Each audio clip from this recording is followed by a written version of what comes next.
Olá malta, bem-vindos aqui a mais um vídeo do Zuga. Hoje temos algo um bocadinho diferente daquilo a que estão habituados. Há uns dias atrás nós recebemos o Miguel Faria e o Lécio Dias no nosso podcast para falar um bocadinho sobre o marxismo.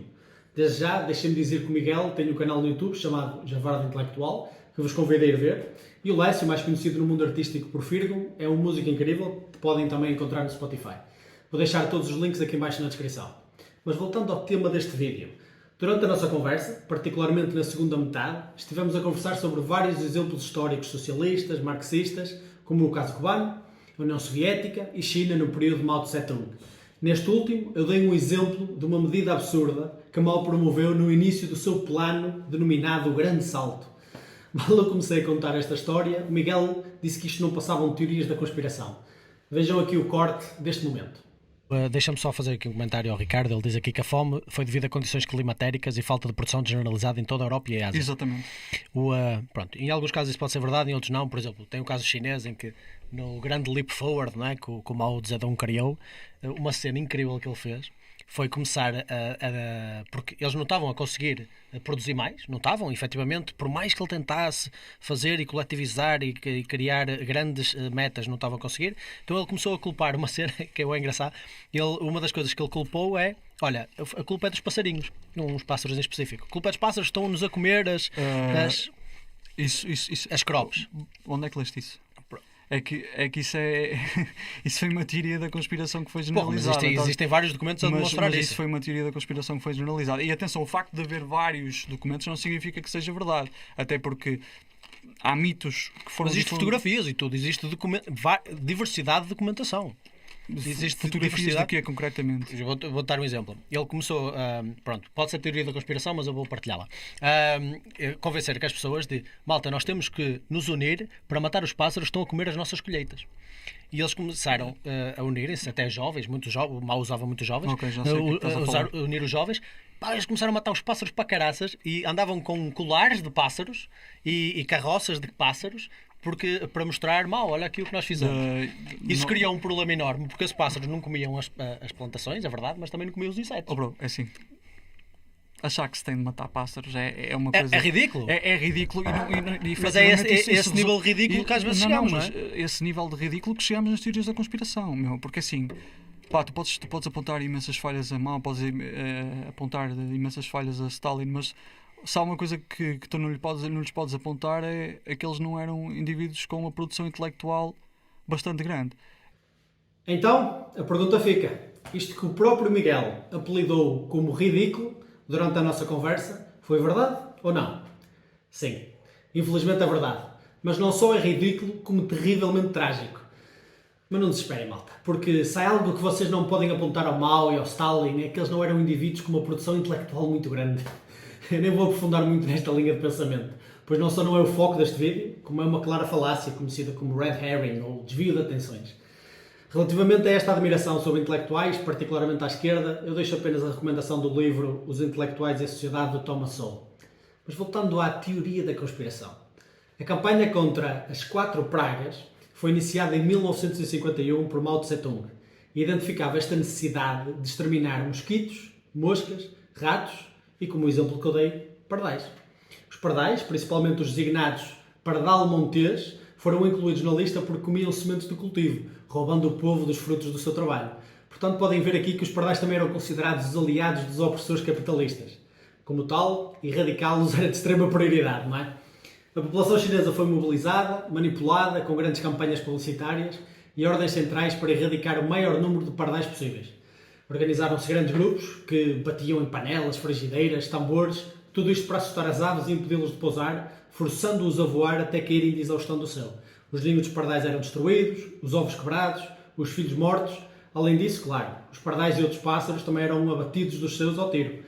A campanha resultou na quase extinção deste tipo de aves na China durante aquele período. Eram dadas recompensas de acordo com o volume de pragas comprovado que as pessoas tinham conseguido erradicar. E claro, se falhasse em matar um número significativo, eras pressionado pelo governo e pela comunidade a fazer um melhor trabalho pela causa coletiva. Mas isto não é tudo. Para além dos pardais, como eu disse, eles queriam à força toda eliminar todos os ratos e o veneno começou a ser utilizado de forma muito agressiva e generalizada, matando não só ratos, como também outros animais e causando dano em algumas plantas. Mas não contentes com isto, lembra-se que ainda faltam os mosquitos e os moscas.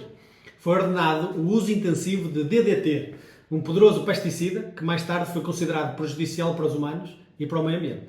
O uso excessivo e generalizado deste pesticida causou enormes problemas de saúde para o povo chinês, incluindo cancro e malformações congénitas.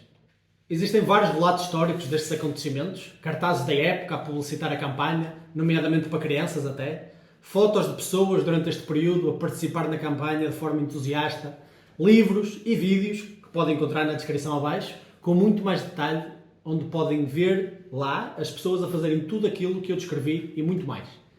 Os pardais acabaram só por ganhar mais destaque em toda esta campanha, porque matar mosquitos, moscas e ratos é algo não só muito mais difícil, como também um pouco mais socialmente aceitável.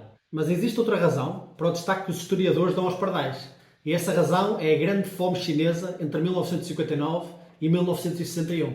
Sim, exatamente o mesmo período no qual esta campanha das 4 pragas ocorreu. Ora, aquele racional de que os pássaros estavam a comer as colheitas sofreu de uma miopia de pelo menos 10 dioptrias, digna de regimes centralistas como estes, onde a voz do incrível líder Mao Tse-tung é lei inquestionável. Como podem imaginar, estes pardais eram culpados não só pela sua aliança aos capitalistas, mas também por matar vários insetos, particularmente gafanhotos, que se alimentavam das várias colheitas. Com o extermínio dos pardais na China, o equilíbrio desta cadeia alimentar foi completamente destruído e o aumento desequilibrado de insetos, agora sem um dos seus principais predadores, em efeito composto com outras medidas absurdas, como comunas agrícolas, desflorestação em massa, o mau uso de pesticidas e venenos, levou a esta grande fome chinesa.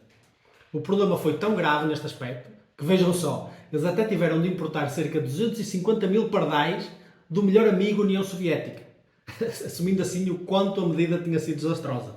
Durante a grande fome chinesa, existem vários relatos de pessoas de todos os backgrounds que passaram por isto e contam histórias horríveis, onde mortos eram enterrados e escondidos durante semanas, de maneira a poderem continuar a coletar a sua parte de comida racionada, onde pessoas comiam cascas de árvores, lama e até sementes retiradas de excrementos de animais. Sim. Vocês sabem sequer o que acontece a alguém se comer lama? Eu vou-vos poupar aos detalhes. Depois, claro, também temos os perturbadores relatos de canibalismo, onde as pessoas desenterravam familiares mortos para comer, matavam vizinhos e até os seus próprios filhos, muitas vezes trocando de filhos entre famílias para evitar esta horripilante sensação de comerem os próprios filhos. Bem, é difícil calcular a real dimensão desta catástrofe, mas estima-se que durante este período tenham morrido cerca de 40 milhões de pessoas. O facto do Partido Comunista e da polícia na altura manterem registros tão meticulosos e muitos deles terem depois chegado a público, ironicamente, são uma das principais fontes de informação. No entanto, na altura, toda a informação de que de alguma forma demonstrasse fome generalizada ou dificuldades agrícolas na China era altamente censurada. O Partido Comunista até chegou a receber ofertas de comida da Cruz Vermelha Internacional, quando informações chegaram ao exterior. E sabem qual foi a resposta a essa oferta? Com milhões de pessoas a morrer à fome? Recusaram, claro. Nada que ponha em causa o bom nome da Revolução Socialista, não é? Existem, claro, aqui outras coisas associadas a esta campanha inacreditável, muitas outras razões, até mais significativas, que levaram à grande fome chinesa. Entre elas, a coletivização agrícola, onde comunas agrícolas eram criadas e tudo era planeado de forma centralizada por agentes do Partido Comunista. As pessoas eram impedidas de cultivar pedaços de terra individuais e, por sua vez, instruídos a cultivar em comunidade, onde cotas centralmente estabelecidas tinham de ser cumpridas. Como podem imaginar, estas decisões altamente complexas, tomadas centralmente por burocratas que muitas vezes nem percebem nada de cultivo e que tinham um poder enorme, controlando literalmente a comida que era dada às pessoas, levou a episódios horríveis de abuso de poder, onde comunidades com armazéns cheios de comida tinham pessoas à porta, pessoas elas que tinham plantado esses mesmos alimentos, a morrer à fome, pois a cota não tinha sido cumprida. Irónico, dado que os comunistas dizem que são os capitalistas que roubam as pessoas dos frutos do seu trabalho. Enquanto isto tudo estava a acontecer, a China enviava milhões de toneladas de comida para a União Soviética, em troca de recursos industriais e ferramentas. Cerca de 7 milhões de toneladas. Estima-se que esta comida poderia ter salvo cerca de 16 milhões de pessoas de morrer à fome.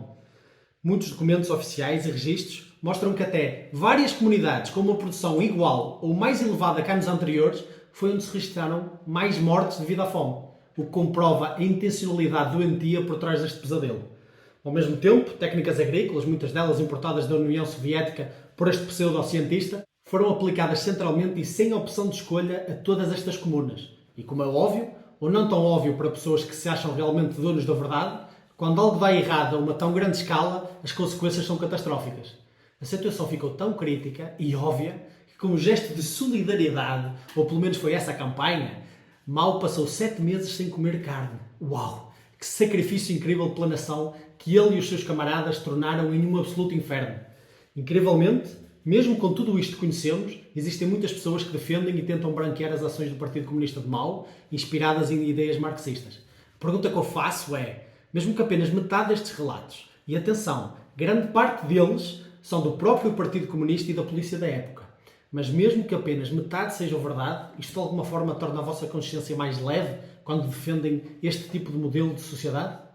Se alguma coisa ficou clara com este vídeo, é que a única teoria da conspiração é que existem coisas boas a retirar desta ideologia desprezível. Ficamos por aqui, malta. Convido-vos a fazer as vossas próprias pesquisas, como sempre, e deixo todas as referências que encontrei aqui em baixo na descrição.